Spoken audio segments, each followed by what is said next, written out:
All right, we're going to be continuing our study of geometry by thinking about the angles, focusing in on the angles.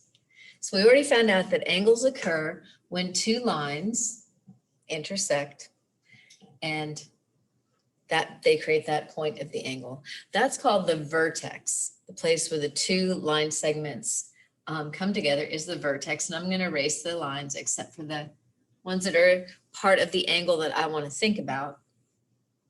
The two parts of the angle, the two arms of the angle that's called a ray, because I'm not seeing the other side of the line segment.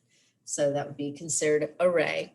But let's look at these two rays that are creating an angle. I don't have a full polygon yet because it's an open shape, but I want to focus in on thinking about the angle right now.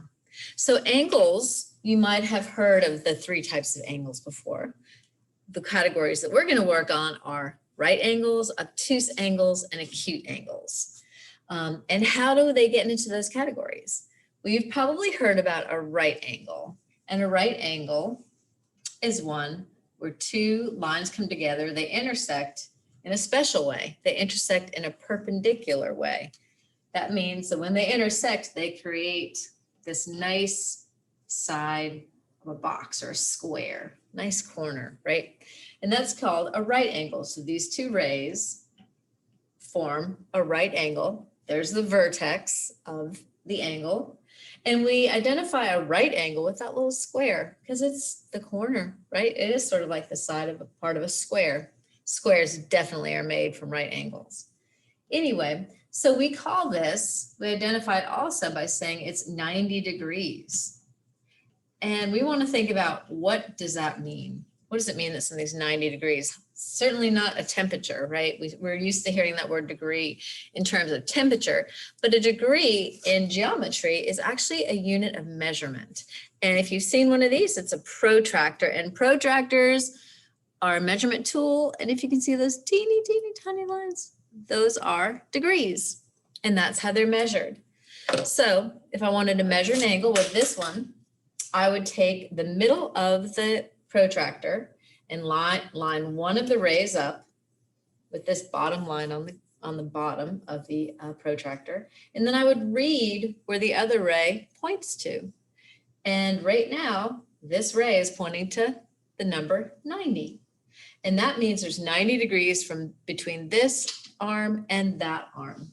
So it's going to be 90 degrees. And that's how those are identified. That would be a right angle.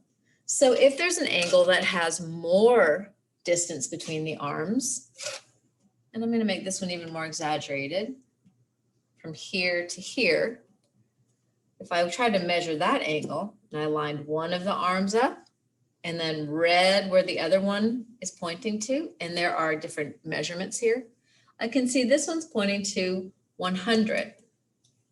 So what that's saying is, the distance between this ray and this ray, so the distance in there would be 100, and degrees are shown by that little tiny circle. That's its indicator of that unit of measurement. And then sometimes you'll have an angle that the two lines come together and form an angle that looks a little bit like that. And if I was going to measure this angle, I would take the middle of the protractor, line it up with the vertex, then line up one of the arms or one of the rays with the line along the bottom and read where the other one points to. And this one is pointing to 45. So I'm going to name this 45 degrees. And I indicate that also that that's the angle that I'm working with by that little half circle. This is 45 degrees. So the measurement between the two rays is 45 degrees. The measurement between the two rays is 100 degrees, and the measurement between the two rays is 90 degrees. And we use a protractor to measure those degrees of difference, So what are these called? This is a right angle. When it's larger than 90, it's called an obtuse angle. And when the distance between the rays is less than 90, it's called an acute angle.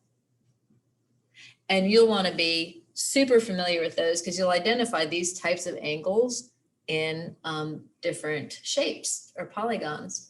For instance, in this triangle, I'm looking at that angle right there, and I can see that's less than 90, so that'd be an acute angle. Right here, I can see that right there, those two lines, line segment RP and PX, come together and form a right angle. And so we'll go on and on. And this one, actually right here, we can see an obtuse angle. Line segment MR and RS form an angle right there. And I would take my protractor, it can twirl all around, right?